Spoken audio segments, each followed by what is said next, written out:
sé a chanar sa Gaelic airson flower.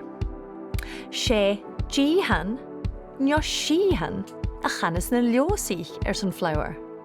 Dìthean nó Seadh. Ha Dìthean achcha ans na hirrug. Dìthean. Agus sé Dìthean a bheits achcha an bain na bhulva agus uiste tua. Dìthean.